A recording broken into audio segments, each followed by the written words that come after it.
And good evening, sports fans. Welcome to Sports Desk. I'm Paul the Ball. Very proud to say I have a very vibrant young man here with me that I'm so pleased to have with me. My good old buddy, my main man, Mr. Carl Dubs Catlish is back in the house. Good evening, Mr. Catlish. Good evening, Mr. Paul, and good evening, listening audience. Great to be back. I'm here with you. Huh? Well, let me refresh you, Mr. Scatliff, how the show works. You know, yes, tell me. Basically, you know, we speak to people on the air, we talk about sports, and I know it's been a long time, so I have to refresh you as to what we do. Yes. And we also have a guest with us this evening. Oh, please do. Yes, Mr. Mark Chapman, who is the president of the BVI Squash Association, and they have a quite interesting tournament on. It's quite unique to us, not unique to the world, in that we actually are hosting a professional squash tournament. And rather than me explain, I'm going to go straight across to Mr. Mark Chapman, who will tell you more about it. Good evening, Mark. Good evening. Nice to be here. Nice to have you, Mark. And how in heaven's name did we manage to pull off having a professional squash tournament in the little Virgin Islands? Yeah, I mean, it's just a question of saying you want to do something and then doing it. And, you know, it's available. I organise it, I run it. But, when you put it like that, it is the only professional squash tournament in the Caribbean. That's correct. So, yeah, it's pretty cool. And, you know, once you know how to do it, you have to raise $5,000, and then the professional squash worldwide organises everything for you. It gets the players here, and there you go. You get a whole load of professionals here. You make it sound easy, Mark, but you know, we know you go back, and I remember you when you did the Little League Baseball, and you made that look easy too. And I think now we're understanding that it wasn't as easy as you made it look. I'm pretty sure, didn't you do a tennis tournament or something before this squash tournament? You had some guys came in. Was it tennis or squash? It would have been squash. Squash. I thought you had some guys came in before. Yeah, squash. So this is the third year of the same tournament. tournament. Yes. Same Oh, yes, so it is the same tournament. It's the same tournament. It's just that we are the only Caribbean island that hosts a professional squash tournament. Yes, and consequently, we've had people here from Jamaica, Ecuador, Guatemala, through the whole Caribbean, or the whole of Europe, Canada.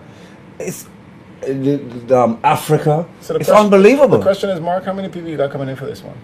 Well, they're all here, and there's 12 people from around the world. But, one of the things I'm kind of proud of is that we attracted two Caribbean youngsters. These are people who've just left college, one from Guyana, one from Trinidad, and they're just embarking, as my son Joe did 2 years ago, on their professional career. And this is really important for them to come here. And I can tell you a bit more about what a big impact it'll have on their career. Okay. As it did for Chris Binney when he came. Right. Absolutely. Now, one of the things that folks need to understand is that one of the advantages of having a professional squash tournament is that for the players, they now get ranked worldwide. They now get a world ranking based on how they perform here. Isn't that so, Mark? That means a lot to these players. Yeah, it really does. Let me give you for instance, Cale Wilson. He came from Trinidad. He played this morning. He's in the draw. Just being in the draw gives you 13 points in the thing. Wow. Just to put that into context, his world ranking as a result of just being in this tournament, he will go up 50 places. He'll go from 400 to 350 at the end of this month. Wow. So it's a big deal for them, and a few of these, and he's on his way. Now, how does his ranking change if he wins the tournament? Oh, I mean, he would go if he won this tournament. You get 13 points for just playing in the first round. You get 90 points, so you get 4.5 times the amount of points. 90 points if you win it. If he won it, he would go from 400 to something like 200 immediately. Wow. But yeah. Yeah, but we were speculating, but that is still pretty impressive. Yeah.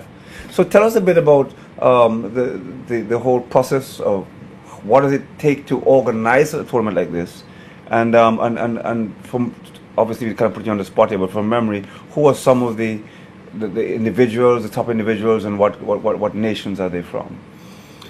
There was 2 questions there. I know. I even forgot the first one. Tell us a bit about the concept of organising. Yeah, organising. You just have to say you want to do it, and then you have to be prepared to come up with the money. And we organised in the Virgin Islands. We organised lots of international tournaments in basketball, etc., etc. So to put on the purse is $5,000. So you've just got to go out and persuade people to put up $5,000. And personally, I put up some money, and various businesses, and I can name them. But if you'd like to, it's not a problem. If you'd like to.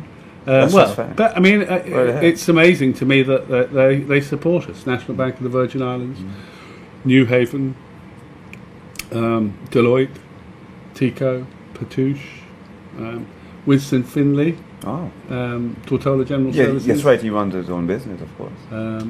I've actually missed one out. Ogier, and businesses that. There's a lot of trust in it, actually.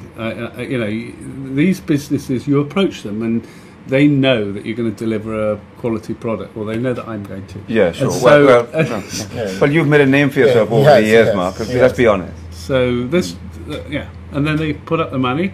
But before they put up the money, because I've got to commit to it 6 months in advance, so I commit to it in January, then you raise the money, you get the sponsors, and then PSA is the governing body for professional squash, for male professional squash. Then it has a database, and then all the players around the world then have the opportunity 2 months before to sign up for our tournament, and they sign up online, and then they come. And squash at that level is tough, because you imagine you're in the UK and you come here. Yes. The cost of the flight is $1,500. Correct.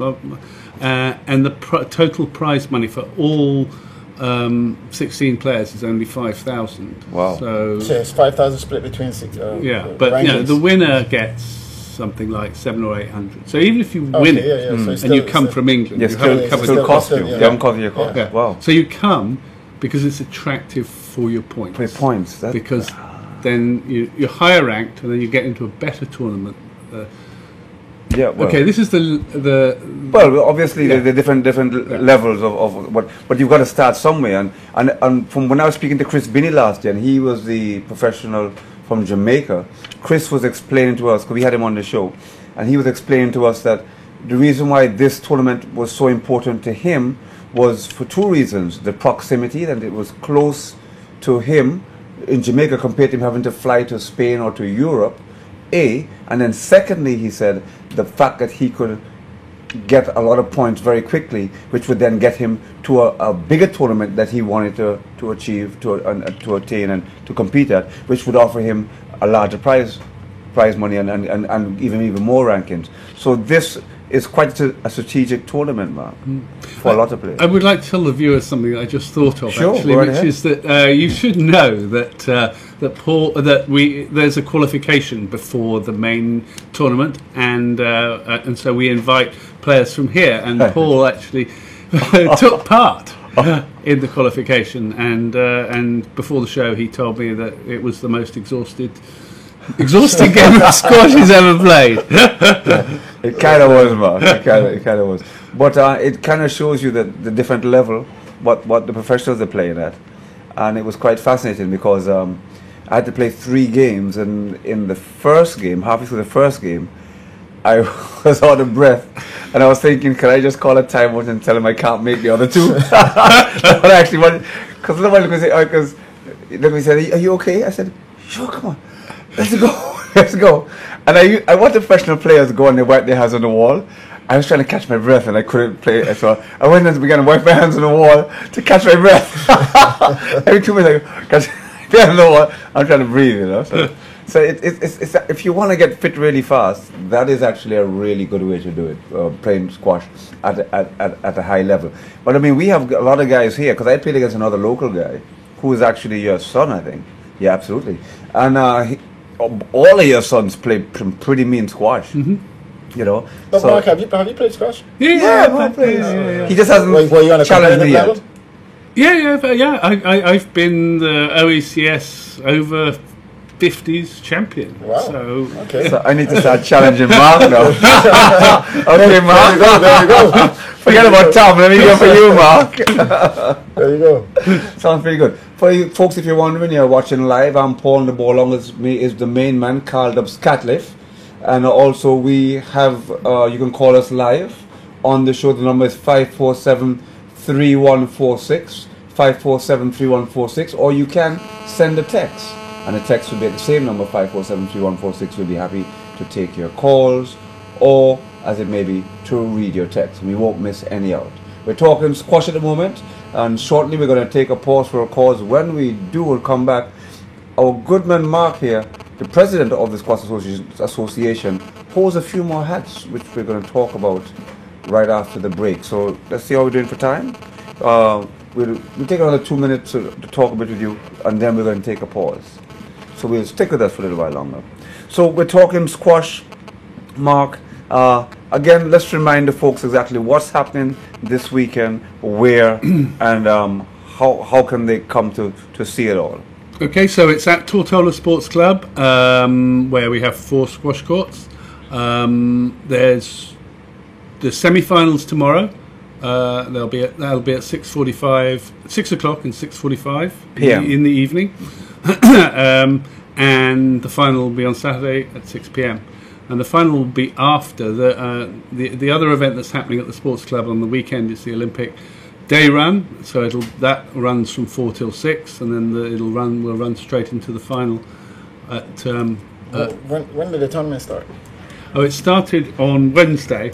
And this year we've run it over 4 days because we found that last year it was 3 days, and we found that they were too tired at the end. So Paul was playing on the first day in the qualification. Then the main draw started today, and so we've had 2 rounds today, and that's still going on right now.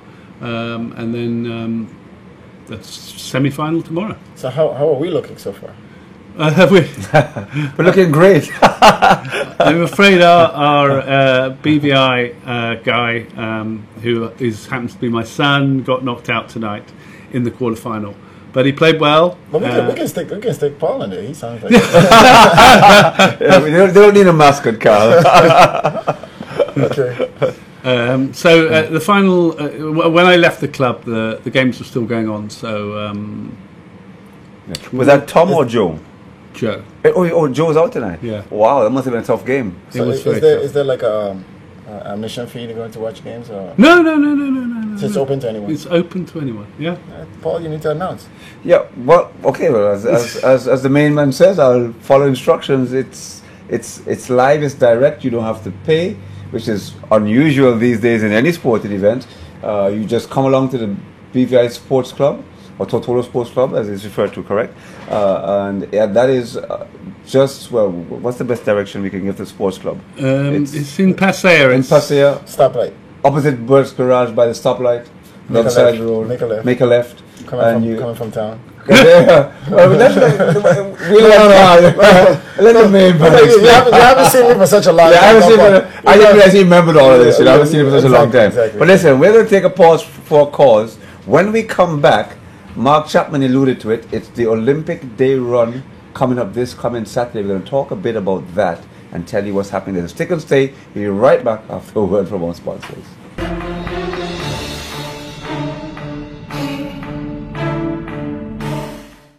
Sports Desk is sponsored by Lime, the better, faster 4G network.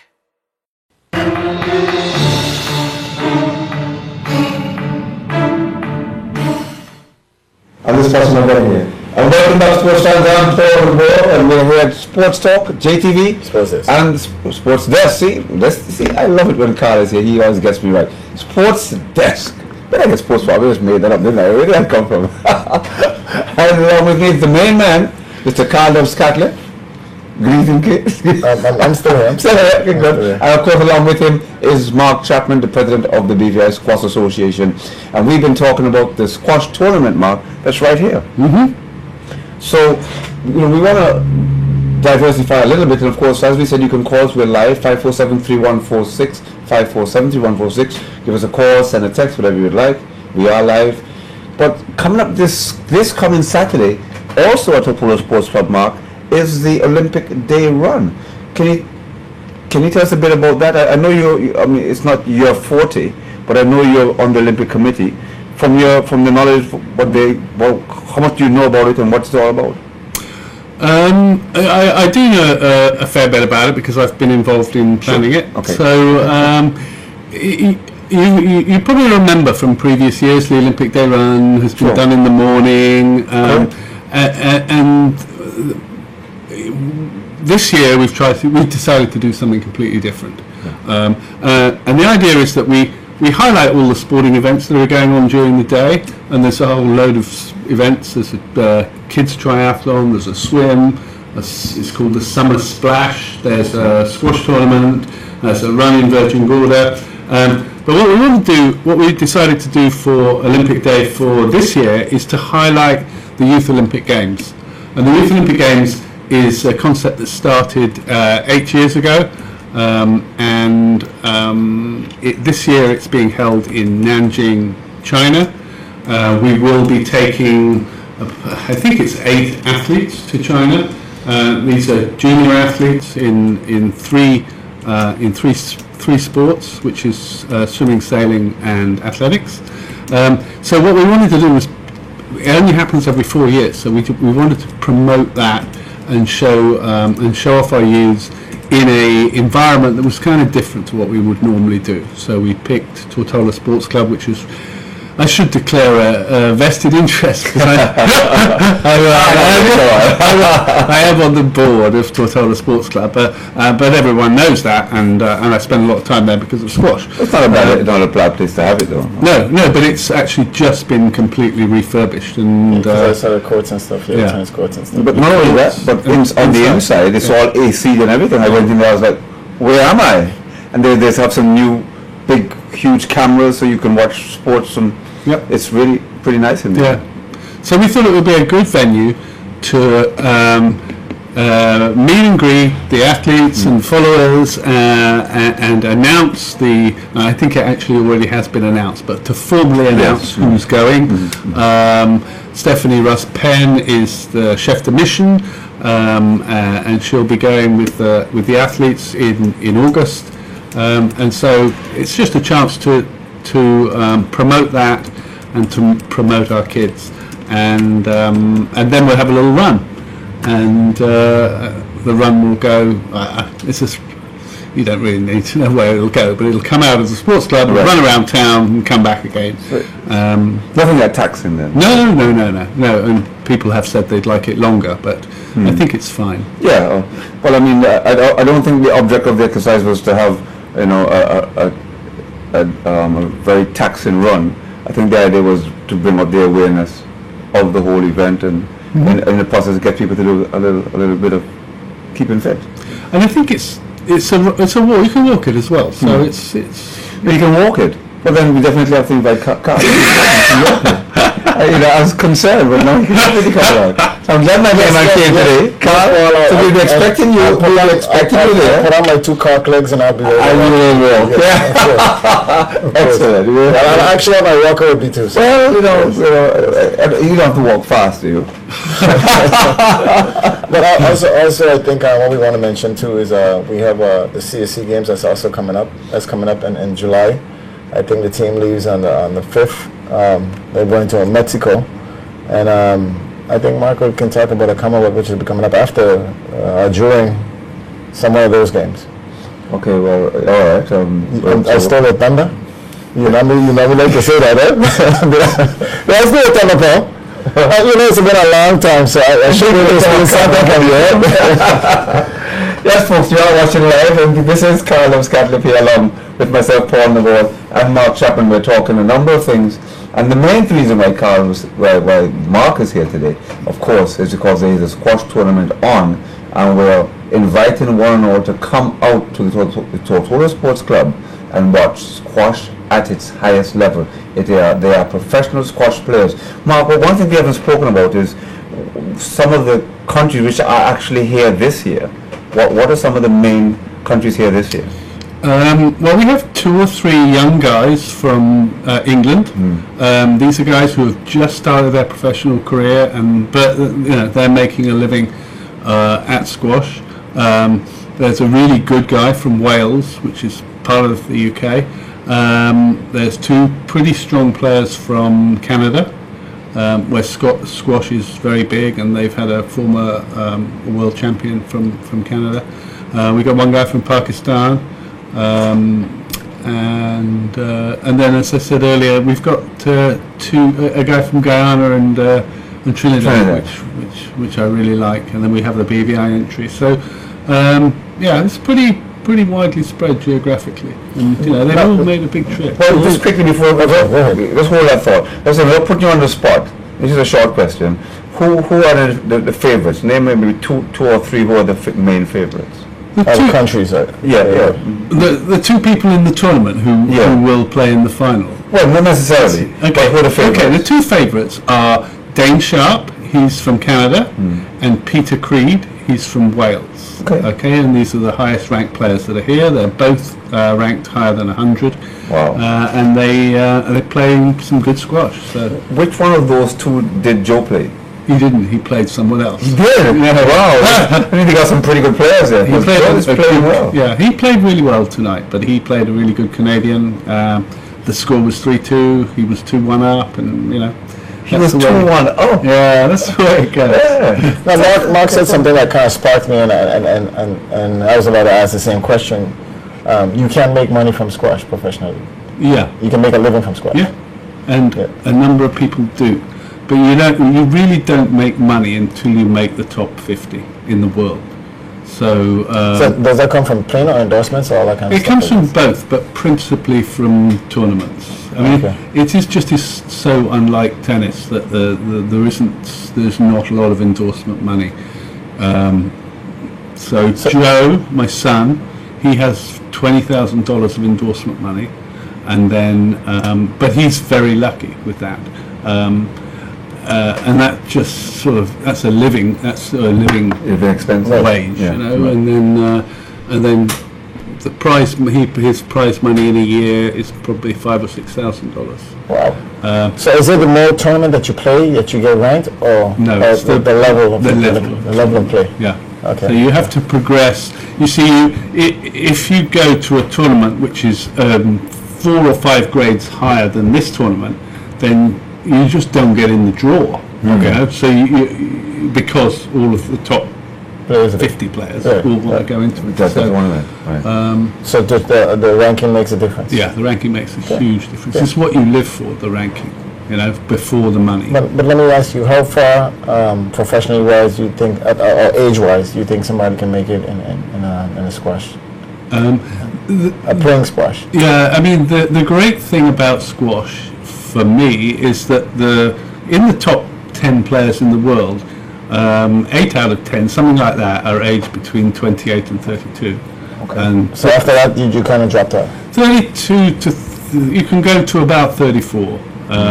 But the thing is, you just mature. There's only like 2 really, really top players who are like, under 28. So there's, it takes. It's basically the regular sports. From Duncan right now is 38, and he's at his peak right now. So I don't know if let's say Tim at this peak. But you probably lost. That's why you don't want to. No. It's okay. I was very happy to see the Spurs win. I just said I wouldn't necessarily say that Tim is at his peak now. I would say that Tim is having his heyday now. I think he's already past his peak, but I think what he's living off of now is his experience. He's about ready to retire. I know he has 1 more year. Right, so he can't be at his peak. If he's ready to retire, he can't be at his peak. But where he is at is probably at his most experience, and he's playing as if he was a. I was about to say that. So he's still peaking. Well, he can't be peaking. Come on, Paul. Are we going to discuss this tonight? I don't know. Are you a Heat fan? I'm not a Heat fan. But at 38, you're just about to retire. You're not peaking. Yeah. You're peaking at 27. Yeah. Well, he's actually on his way down, but he's not peaking. He's already peaked. Well, he doesn't play like he's on his way down. What did you say? Well, that's a different ballgame. This is a raw game. He's playing as though he's peaking. I can agree with that. But to say at 32, at 38 that he's peaking, you're suggesting he has another 6 or 7 years left in his career, which he doesn't. Let's take the squash, because I probably can make a point I can counteract what he's saying, but you know, I don't have this very far. Nothing very diplomatic. He doesn't want to get involved in this one. So here's a question I got for you, Mark. A guy at 35 years of age in squash, and he's playing really great squash. He's ranked in the top 10. Is he peaking? No, he's just about to retire. But that's a trick question, Mike. That's a trick question, Mike. You've been honest. He's about to retire. Yes, okay. But if he lasted up to 40, would you say that he's none of them can go to 40. No, 40, no. Not because of the no, it's the toughness of the game. Yeah, it's tough. It's not like basketball. This is... Yeah, no, it's really taxing. Trust me. Well, I played badminton. Yeah, and that's a taxing game too. It takes a lot out of you. And I like that. I mean, the first time I played badminton, I thought it was nonsense trying to follow a feather around the place, but you know, it was nice. It was nice. but actually, you made a point there, which I kind of like. We can probably elaborate for a little while before we take another break. Speaking of youngsters, what's a good age for youngsters, young children to start playing squash? Oh, and how do we get a youngster to a level that enjoys that you enjoys that? It's 3 or 4 years old is when you have to start, and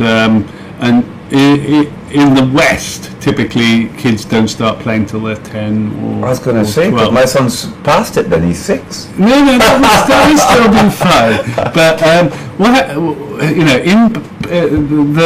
if you like, the best players in the world now come out of Egypt. Yes. And they're doing it as soon as they can hold a racket. And yeah, I'm glad that Mark said that, because I just came back from my workshop that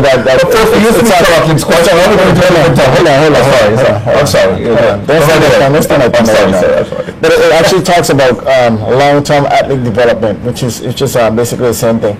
Nowadays, sports has evolved, and folks are starting to look at sports from an early age, or early stages, like Mark said, 3, 4, 5, 6. Once you, and that's when the mechanics are starting to come to play. So you're basically given an opportunity to, observe kids at that age. And then the studies has been done that the earlier you start, along the ages as you go, the better you get.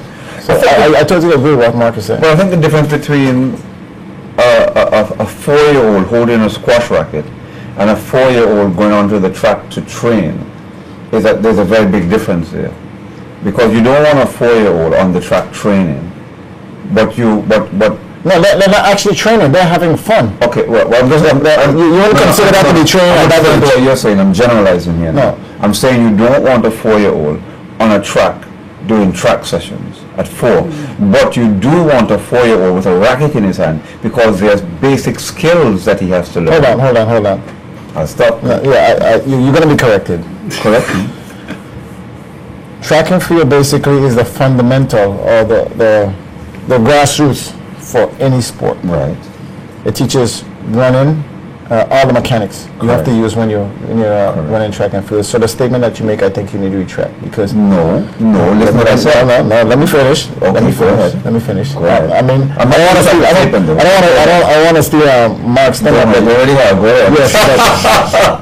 But track and field is the foundation for sports, just like swimming. Right. All the mechanics are in the play. Now, when you go to a sport like squash, or like you saying holding a racket in hand, that's specializing. That's what you don't really want. No, I disagree. No, on the contrary. No, there's two different things we're talking about here. I said, and I'll repeat my sentence again, you don't want a child at 4 years old doing track session. And I said that is having fun.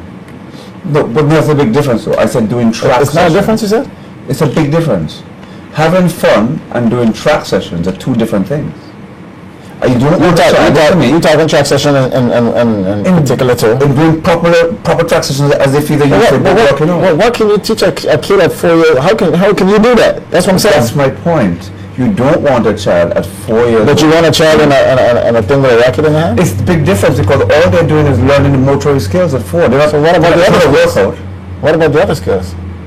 The movement skills? But Carl, I'm agreeing with you. Okay. In that you can have the child doing general track skills, because a lot of other motor skills they have to learn in running and jumping and playing. But you don't want the track. Listen to my word specifically. You don't want a child at 4 years old on the track doing track sessions, specifically training to become a Usain Bolt at 4. Giving a child a racket at 4 is a totally different ballgame, because that child can do whatever he wants with that racket. He's not lifting weights. He's just having fun learning to hit the ball onto the racket. It's just a basic skill that he's learning. Just like what you're referring to, taking the kids on the track and letting them do some basic stuff.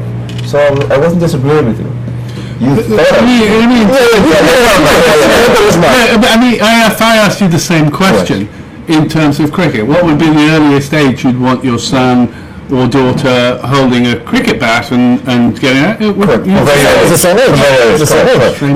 But track is different. Yeah. But correct. This is what Carl is saying, which I'm agreeing with him. But at 4, you can take them out and give them all these functions. And there was actually a program that was here before, where we had in the Virgin Islands, which needs to come back, where we were teaching kids the basic motor skills.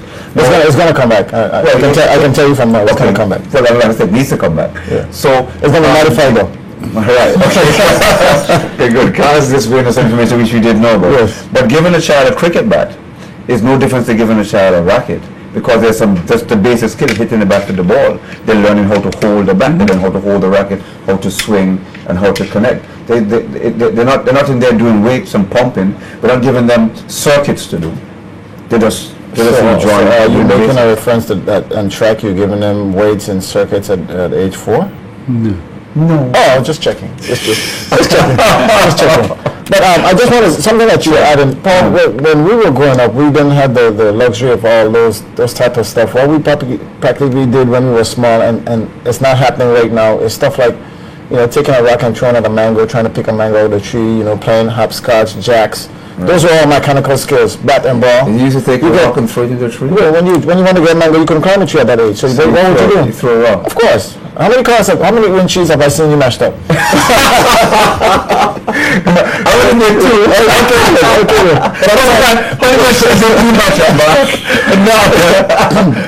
But I made a statement because nowadays our kids are into video games. They're not into mechanics and stuff like that. So a lot of that we lose, and we get obese kids and stuff like that. And the course that I just told you, it teaches. It basically brings back to basic what we basically learned from, jumping jacks, hopscotch, stuff like that. So, not to take away from what we're already it's a doing. good point. It's a good point. I was actually going to get Mark's input on that. Yeah, but then I like the what Mark said about getting in there early. I like that, because I think that's what we need to do around all the sports. Start to identify them early, bring them out, let them have fun in the different sports, join them in everything. You start to identify. All right, good. Well, listen, let's take another pause to thank our sponsors. When we return, we have a couple of things to talk about. We have the Commonwealth Day, which I think Mark is the chef of admission for that, aren't you? So we can nab a bit here, talk about some people probably don't know who the mascot is. We talk a bit about that, and we will also remind you of the main reason why Mark is here, which of course is there is a squash tournament, a professional squash tournament here presently going on in the Virgin Islands. So stick and stay. We'll take a pause for a call for our sponsors. We'll be right back.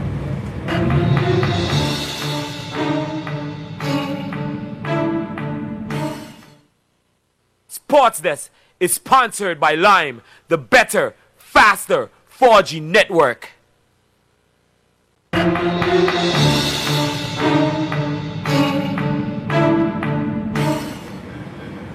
Welcome back to Sports Fans. I'm Paul LeBeau. Along with me, my main man is keeping me very happy today. Carl Dubs-Catlett, so happy to have him back. Keeps me warm and excited. Along with him, of course, is the president of the BVI Squash Association, Mr. Mark Chapman, and has done an extremely good job, a great job, I have to say, in yet again bringing a professional tournament to the Virgin Islands, the only one being held in the Caribbean And Mark, tell us a bit about what that means to squash players again, and a bit about the tournament. Well, one of the great things about this tournament is that there's a qualification round before the main tournament, and that's great because it involves the local, allows the local players the chance to play against, and that doesn't very often happen. Local players to play against professionals and see what it's. So we have people watching who love watching the talent of these guys, but then 3 or 4 of them, our local players, get to play against them. So that's really good, and it's just. How did that go? I mean, for our local guys. I mean, for the local guys, the experience. They like the experience. I mean, it's just imagine going and playing against a professional. Yeah, and So they didn't forget to play a game that they were so excited about. You're going to get hammered. Well, I tell you, the funny thing is, Mark, I was watching Dion. I was watching Dion play in the squash tournament. Now, Dion, I normally sit there on a regular day and watch Dion in awe as to how good he is, right? I saw him play against a professional, and I was thinking, he's having a really bad day. But in retrospect, when I spoke to him, he said, listen, I played by heart and I just couldn't go anymore. He says, this guy, it's just and the other guy is looking so simple. And Dion, who normally looks like the guy's just cruising now. But trust me, I mean, the first time I had the opportunity to watch squash was at the last Commonwealth game when I saw Joe play. Right. And I was just sitting there excited, just jumping at the balls, and I'm like, this game really takes a lot. It's pure technique, and it takes a lot out of you. It's mastery skill. It's like painting. You're trying to take you out of. I was fascinated by it too. So I understand what you're saying when these guys were talking about playing the heart out. I'm just saying. Jump that look like it looks intense, but yes, it is intense. It looks easy, sorry, but it is intense. It is intense. Yes. Yeah. Now, I just think out of the box and thinking that But I'm not telling you to call you though. Thank you, Carl. It's very kind. But what I was thinking, Mark, is that is there a program in squash right now, or is that something we need to look into, of getting a group of youngsters that we're working and developing to become professional players? I mean, because we have professional players already. Is there a procession of other players that are online, or is something that we need to develop? Where are we with that? We're okay with it. We have a junior program at the Tortola Sports Club, and you have to find someone that has those skills that start at the early age, and so we've got 3 girls going away to play in the Caribbean Junior Championships in Bermuda in a few weeks' time. So we've got lots of kids, and I'll talk about tennis as well, because in tennis we have hundreds of kids that are starting very young. So we've moved the goalposts in the last 5 years to take the age back.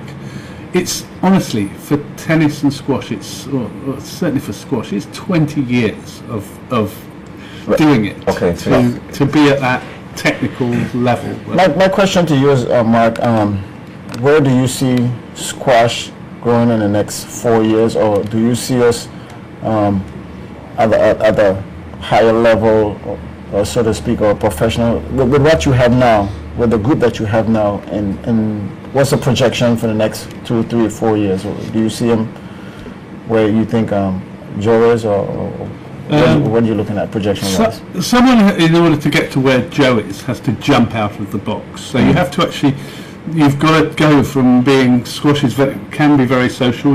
Someone has got to come out and say, and we've got 2 youngsters that are showing potential. But then there's just a mega leap from there, as you know, to say, I want to be a professional, and I'm going to give it. It's basically instilling that person. Yeah. So you don't think that we're doing a good enough job of saying, hey, this is where we could go. I mean, for a young player like that, say, hey, I think in the next 2 years you can be the next number 1 seed or next number 2 seed, depends.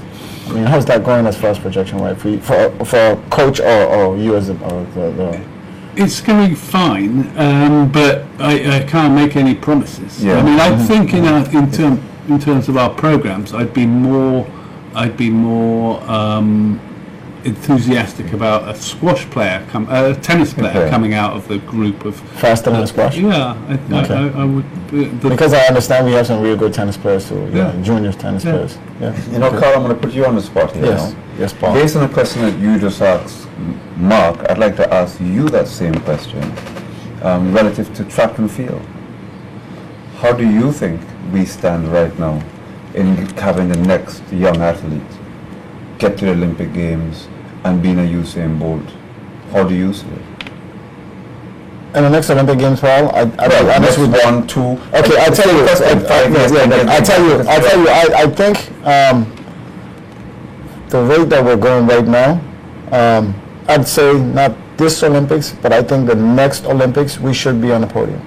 Because male, female?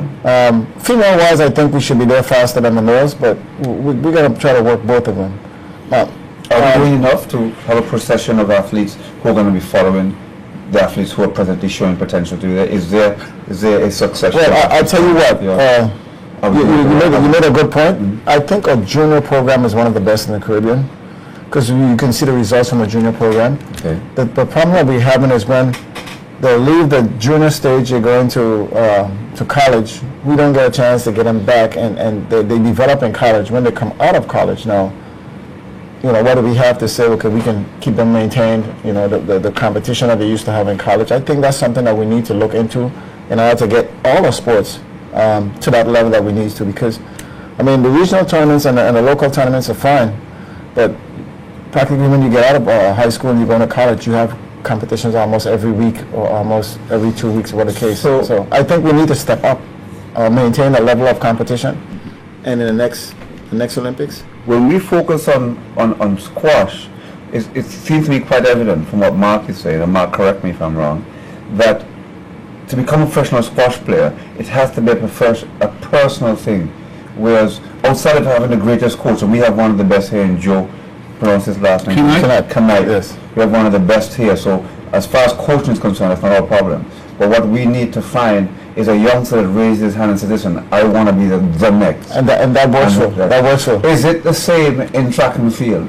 Is it a level of maturity, or do we just say, well, once you have a good enough coach, that child can be mature to become a great athlete? What I will say, Paul, is it can work either way. Just the same way that you just mentioned with Joe, with Mark. That kid has to want it. He has to understand what the sport is all about and say, well, hey, it's just like me and you. When you got me back involved, I frankly asked the question, how far can I get at this? He mentioned, he said, there's this meet, there's this meet, there's this meet, and I said, well, tell me what's the goal point? He said Olympics. I said, well, at 20-something years old, I said, well, I'm going to Olympics. And to be honest, Mark, I probably was the only athlete at that time when I went to the Olympics, competing for the British Virgin Islands. And that goal is because I wanted to. I had the drive. I said, I'm going to do it, and I went out and did it. Just like Mark said, that kid has to want it and raise his hand and say, listen, I'm going for the goal, and do it. Is it very common with our youngsters in the Virgin Islands, Carl, to have that drive? Would you say it? I honestly, Paul, I think we need to do a better job at that. I don't see it. I don't see them as hungry as we were back in our time. In our time, it was an opportunity for us to get off the island and say, I don't see that no more. To me, it's for some people, it's an opportunity to compete and travel. To us, it was trying to make a goal. So question for both of you here now, as I've been hammering Carl here a bit.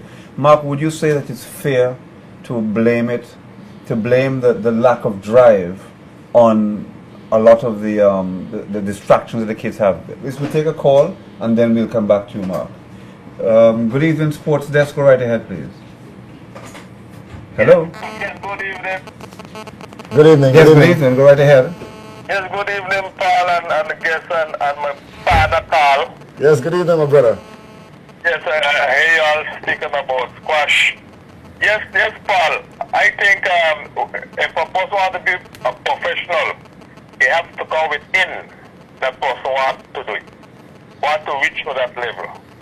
As again, nobody can force him. You want to do it. It's just like the guy them who come professional basketball player, who come be professional soccer, who come because they want to do it. It don't come easy. You have to put them when I want it. You know?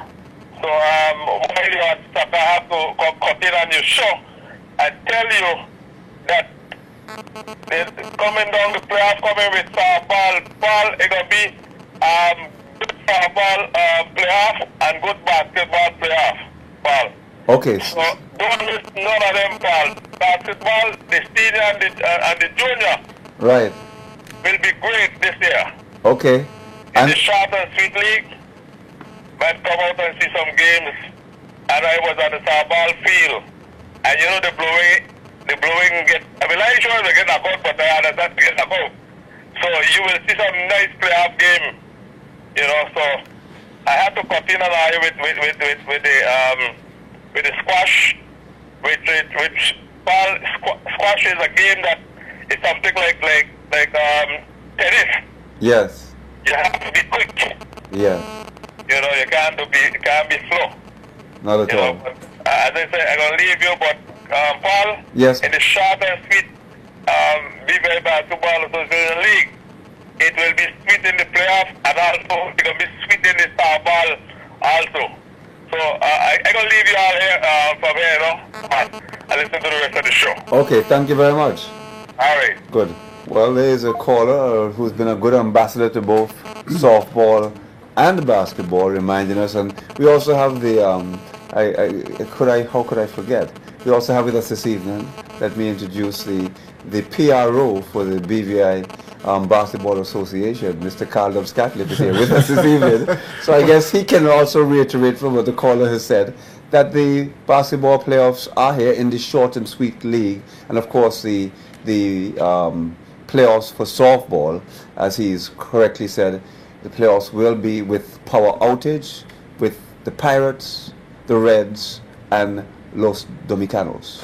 Apparently, the Blue Wings did not make it to the playoffs.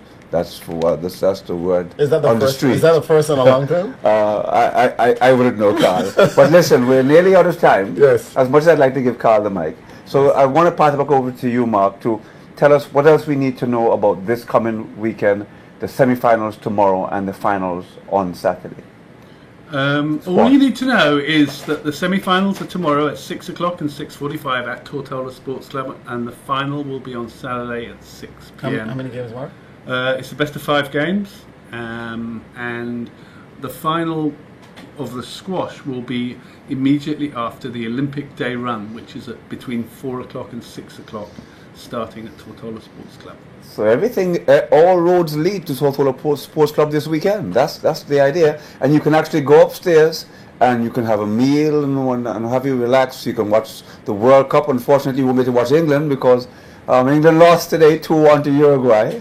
You know. So yeah, there's a couple of other things happening which are all linked into people doing events on Olympic Day. So Right. there's a sea swim at Smugglers Saturday morning. And there's a kids triathlon around Soper's Hole, also on Saturday. Is Chris Giossi involved in that? Just wondering. It's not specific. I don't know the answer. Yeah. I know when I hear triathlon, I think of Chris. So Yeah. I just sort of. So I think he may want to reiterate. Yeah, go ahead. Yeah. Sure. Come on. We were going to talk briefly about Yes, the go ahead. Commonwealth You Games. take it away. So the Commonwealth Games is really upon us. It's 1 month away. The opening ceremony is on the 23rd of July. We'll be taking 10 athletes. That's the most we've ever taken to games of this nature, and that's 7 athletes, 7 track and field athletes, 1 squash player, and 2 swimmers. And so it's the first time we've ever taken 3 sports, and so it's a big deal, and it's in Glasgow, and it's somewhere that's accessible and people want to go to. And we will be competing almost every day of the games. What will the weather be like in Scotland this time? It'll be beautiful. This is for him to say. Tell the truth. This is for him to say. Listen, Beautifully cold, I watched the West Indies cricket team in June playing cricket in England. They were wearing gloves and rubbing their hands, and the English are going, oh, it's such a nice, lovely day, lovely warm day today. So it's relative, isn't it? But it won't make it snow. I mean, No, it's July. It's the middle of So summer. they won't be blowing smoke out of their mouth or anything like that. It's the middle of summer. It couldn't be. Yeah, we'll be very unlucky if it's a miserable time. Okay. So we're expecting good weather for that. And again, I just want to mention what Joe Jack said. The Short History Basketball League is upon us. The playoffs are almost here. We want everybody to come up. We had a packed game against East versus the Young Legs. I mean, the Young Legs lost. The East won. So, like Joe Jack said, the stadium was packed. You know, it seems like everybody was against Young Legs at that game, but you need to come on and check it out. Yeah, it sounds well. I wasn't aware. I have to admit that the Young Legs actually lost the game. Yes, they have. But the only reason why I would have thought the Young Legs would lose and they had a full because maybe somebody was ill or something. They had a full squad. I know what you're coming with. I mean, Young Legs is my team. Was Kit Ryman? Yes, there? he was there. Kit was there. Okay. Yes. All right, so there. And then, of course, guys, if in case you're checking in, the CBC basketball tournament is upon us. Also, that starts on July 1st. July 1st to July 12th. Yes. We have both male and female teams are going to be here from around the Caribbean. So we want you guys to come out. Our national team is training real hard, Paul. I think the team is picked. We're trying to iron out all the kinks right now. Most of our players are almost 98 of our players are here. So if you guys want to come out and watch our national team practice or train, come on out to the gymnasium. We're glad to have you. Okay, so I'm just gonna have Mark one final time, just remind and invite folks to come on out to squash. Mark? Yeah, I mean, don't just come to the. Don't just come to watch the tournament. Yeah, that'll get you buzzed and get you wanting to play. That's tomorrow, 6 o'clock and 6:45, and Saturday at 6 o'clock. But come down and play. Pick up a racket and give Paul a call and ask him if he wants to have a game. Okay. Well, it's an overseas course. I don't think we're expecting. He wants me to answer it. I don't think that this is. Let's try it and see. I hope it's not a personal call coming in. We'll try it. Good evening, Sports Desk. Hello. Yes, Sports Desk. Oh, it is. It's local. Hello. Yes, go right ahead. I saw it is. Yeah, Paul. Yes, we're getting a feedback from your radio or your television. Okay, hold on. Okay, all right. So we'll just take this last caller, and then we'll close the show. But we can't turn down our fads. So he's going to turn his radio down. Yes, go ahead, please, caller. Yeah, Paul. Yes, sir. You can hear me good now? Excellent. Loud and clear. Yeah, I was made to understand that a player playing in our Federation League will be representing his home country in the tournament.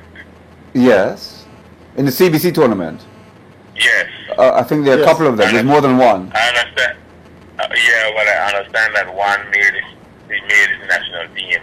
So we'll be seeing him playing in the tournament against the BVI. Yeah, that's representing his country. That's correct. There's more than one, though. There's more than one, yes. Oh, it's more than one. I was told about one. There's more than one, yes. Okay. But that's how the cookie crumbles, you know. It's unfortunate, but yes, you're actually we haven't got time to discuss it, but you can't leave another hour now to discuss that. But thank you very much for highlighting that. Is there anything else you wanted to say before you go?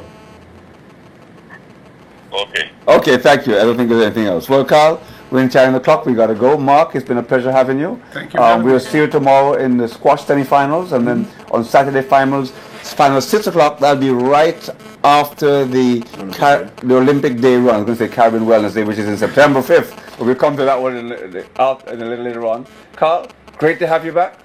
Glad to be back. It's been a pleasure. That's right. So, folks, until next week, good sports in you.